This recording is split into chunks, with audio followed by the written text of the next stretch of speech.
கிறிஸ்துவுக்குள் மிகவும் பிரியமானவர்களே, வாலிபர் ஒருவர் சாலையில் வைத்து வேதத்தை வாசித்து வாகனத்திற்காக காத்திருக்கும் நபர்களுக்கு சுவிசேஷத்தை அறிவிக்கும் காட்சிகள் தற்பொழுது வலைதளத்தில் பரவி வைரலாகி வருகிறது. இந்த காணொளி ஹோண்டா தேசத்தில் எடுத்ததாக கூறப்படுகிறது. குறிப்பிட்ட இவர் இருக்கும் பகுதியில் டிராபிக் ரூல்ஸ் காரணமாக அந்த இடத்தில் சிறிது நேரம் காத்திருக்க வேண்டியதுள்ளது.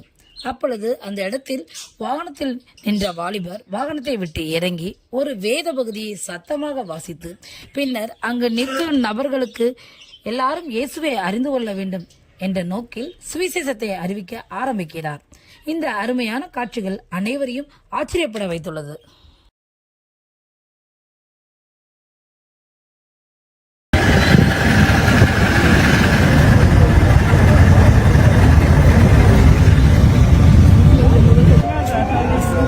Yebazibe Yesu Munazaresi pamekana mpuso musiru masobo Yesu mboke nyini Yesu bagenda okulokola nemu bwana gwaffe.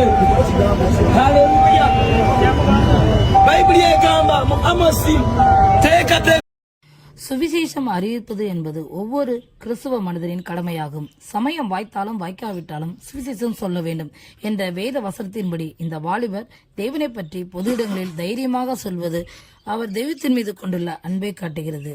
தேவன் இந்த வாலிபரை ஆசீர்வதிப்பாராக, இன்னும் பல ஆயிரங்களுக்கு பயன்படுத்துவாராக. இதே போன்ற தகவல்களை நீங்கள் தெரிந்து கொள்வதற்கு இந்த சேனலை தொடர்ந்து பாருங்கள், சப்ஸ்கிரைப் செய்து கொள்ளுங்கள். அது உங்களுடைய ஆவிக்குரிய வாழ்க்கைக்கு பிரயோஜனமாயிருக்கும். நீங்கள் ஜெபிப்பதற்கும் ஏதுவாயிருக்கும். தேவன் தான் உங்களை ஆசீர்வதிப்பாராக. ஆமென்.